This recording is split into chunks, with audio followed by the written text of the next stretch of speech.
My name is David DL. I'm the founder and creative director of Dalziel Pow. We design retail experiences. That's our role. We've been doing that for 32 years now. And so we're busy UK and globally providing anything that our clients ask for and often a little bit more. We're finding that increasingly people are selling the same thing to the same audience, and you have to create that point of difference. So when we've been talking in the last 10 years about USP, it's very hard to define what a unique selling point might be. Increasingly, it's not what you sell, but how you sell it. And we're finding that the total experience adds up to a lot more than the product on offer. So whereas we may not be able to engineer uniquely exclusive products, we can certainly engineer new ways of selling those products. So that becomes really interesting to people like, let's say, a phone store where the operating system is the same, the product is principally the same, the relationship is the thing that you can manage. And you may not be the most competitive phone store, but you could be the most loved phone store. So that kind of experience becomes really crucial. It is the point of difference in the future. So in the creation of that unique experience that is the differentiator, digital is just a tool in that experience. So much like we may have used lighting or materiality in the past, now digital comes and plays its part. So the digital piece is possibly the most dynamic, the most interactive, potentially the most personal if it's used well. And our clients are very interested in how we can find the appropriate solution for the appropriate brand. So not simply taking a flat approach to pushing information, but making that much more connected and more personal to them as a brand and their customers. We're always looking for the next big thing. So for us, it's crucial to be aware of what's happening out there in terms of technological development. So that kind of pushing of the boundaries of invention, our digital guys tell us all the time, if it's not difficult, it's not worth doing. So we shouldn't be repeating too many ideas. We should be looking for the new thing that's going to spark some energy into our clients' results, if you like. So we're looking at technology leading the way, and then looking for the appropriate piece within the appropriate brand. So whereas Argos may have 32 screens around a space, and they're all pumping out imagery all day, every day, interestingly, at an increasingly slower pace, because we started too fast on Argos. We slowed it down, it made more sense. If you then go to the white company and say, we need to embrace digital in the experience, the last thing they need is screens. So screen technology doesn't work for them. So with the white company, we're looking at much more personal, almost intriguing pieces of invention around communicating very, very local ideas. So with the white company, it's tabletop presentation. With Argos, it's the complete digital environment. Two completely different brands, two completely different solutions. And it's really crucial to find that point of difference and push these clients apart, because they are talking to different people in a different mindset. We have some clients who are particularly digital averse, and it's not unusual. This is brand new to many of them. And if they're not active on web, for example, take Primark as an example. So Primark don't sell any products on their web. So digital in Primark is more about supporting the total experience. It's very visual. We have audio, which otherwise in a Primark store, they don't have. So the music from the digital content in Primark is the only music in the store. So the difference there is, let's say, it's less commercial, less easy to judge success and failure, but the impact can be massive because you have no restrictions. You're not thinking about browsing a tablet or browsing a kiosk. You're using it to create the total experience. That's a very different brief from something like a Debenhams, where they say, we have 60 kiosks, we'd like a few more, what do you think? It's much more open. So digital design and that interactivity with the customer, think about what the customer wants and needs, give the customer what they want, what they maybe didn't know they wanted, but most importantly, make it unique to the client's own brand in that one store experience and create something unique and something they can own in the future. judging success and failure in any of these digital experiences is very, very difficult to do because they can be measured in so many different ways, as you can imagine. So something like an Argos where we may get 10-15% increase on trade in the bottom line, but the fulfillment, the efficiency of the program, the process is what really brings benefit. So digital makes it much more streamlined. In Argos, for example, you can drop on new products and new deals every day, whereas the catalogue used to be this cumbersome 3 months at a time. So Argos gives them flexibility, gives them a chance to respond. And the bottom line is important. They must make more money, but the money they make may not be as large as it would be elsewhere, but it's magnified by the efficiency.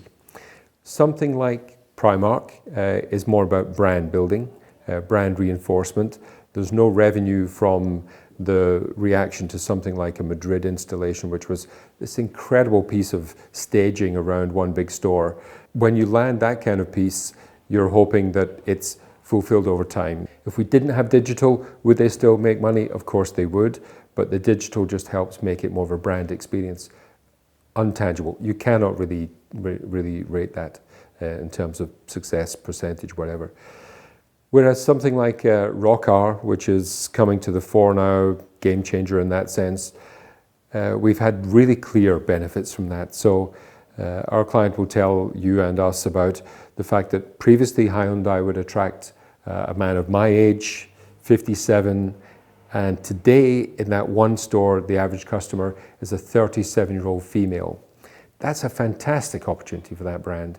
So they're catching a customer 20 years younger, changing the gender from a slow male who will only replace a car when they need to, into a young, vibrant woman who's looking at this as a fashion accessory. She can buy a black dress or a car for the same price per month. And that kind of deal in the shopping centre, putting the store where the people are, that the revenue back from that is massive, as you can imagine. So the financial success of that may not have even realized its potential yet, but we can just tell that works. There are some things you don't need to measure. You can just stand outside, you just get it. And when it works, it really does work. Some of the more brand building things, White Company, Primark, are crucial to the experience. But I would say what's most satisfying is when the customer reacts to the offer and takes more involvement in the scheme, makes more money basically. One thing we've done recently for O2 in Manchester and White City is bring together both that experience and that commercial piece in one space. Lots of things for the customers to relate to in the space, lots of opportunities for the staff to engage with that customer. That builds a conversation, that makes a contract, that makes money. We've yet to prove to ourselves what percentage that might be, but in the end, if the client makes money, we're happy. If the client makes money, they come back, and if they come back, we're busy, and we need to be busy. So in the end, it is about the bottom line. I think increasingly the retail design brief is much more open in reflection to the kind of services that people like us provide, and there are many people like us. So increasingly innovation is at the heart of a brief. If a client simply wants something functional, then many of our clients have in-house teams who deliver that every day. So they're looking for ideas beyond the brief, they're looking for the unexpected, and they're not necessarily, the briefs we're getting today are not so prescriptive, so they're much more about what is possible rather than what is needed. So that's fresh. There are obviously restraints and we respond to those, but the opportunities aren't often identified early on. It's up to us to develop those with the client. So we've introduced in the last year much more of a definitive starting point for that brief, where you start with an open book. What can we do? Blank piece of paper. Think about the strategy of the reasons why we're doing this project. Think about what the benefits might be, rather than have those predetermined on an A4 piece of paper coming from a client who simply wants a better shop that makes more money. That kind of brief is relevant, yes, but the ways of getting there are becoming more complicated and more innovative. So we help establish what innovation means to a client and how they can respond themselves. The internal teams do need to step up, and they need to be open to new ideas, and we do rely on our clients to take part in this process. The more they can give us to think about, the more we can give them back to explore. So we're in it together. It has to be cooperative. There's no point in leaving a client with something that they cannot manage, that becomes an issue in the future. We need to create these programs together, land them together, and support each other through the process. And be open for change. So one thing digital can deliver is flexibility above everything else. Something like an Argos program has a 2.5-year payback on print, for example. So 2.5 years of a TV screen pumping out information that changes every 3 seconds, is the cost of that is equal to the print budget for 2.5 years. So that opens up a lot of possibilities, because you can imagine print is replaced every month, whereas TV content can be replaced every second. So the potential for innovation, even just on screen, which is not a particularly innovative medium, that potential is massive. And we have to make sure our clients are stepping up to that. But it is a cooperative piece, and it does start from the very beginning of the process. In addition to the store experience itself, the physical presence of the brand in the space, we're also looking at how that customer journey starts long before the store is even established. So how does social media interact with the content in store? O2 particularly are interested in this, as you can imagine, being such a vibrant brand online.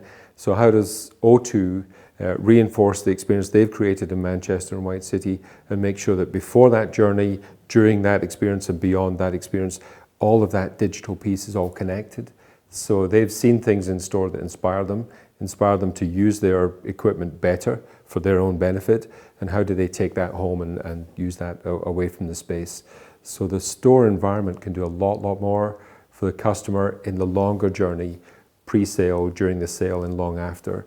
So they're looked after at every phase of that process. That makes a lot of sense for people like O2, as you can imagine. With Hyundai Rockar, what we've discovered is a much richer reward than simply just a great store.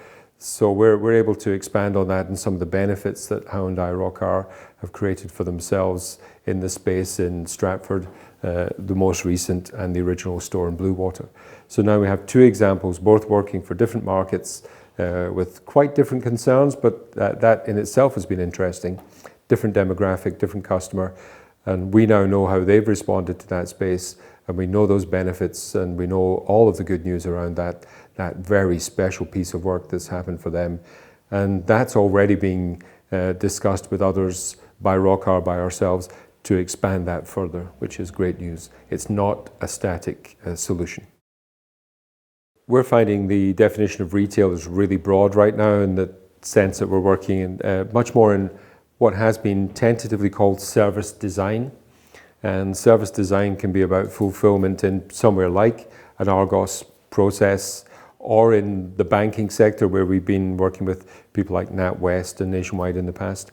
So we think this influence that digital in retail is bringing is much more flexible, as in how you use it, or how relevant it is to that customer.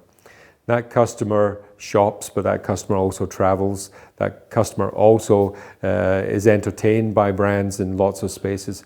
How does the retail digital experience affect those people in those spaces?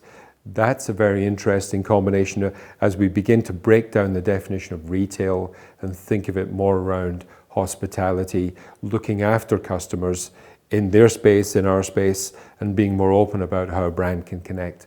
Retail is increasingly becoming a much broader fulfillment piece, and I know that banks talk a lot about retail. I don't think they've quite got it yet. There's still some way to go, and the retail influence can certainly affect the hospitality sector, and we're looking forward to that challenge.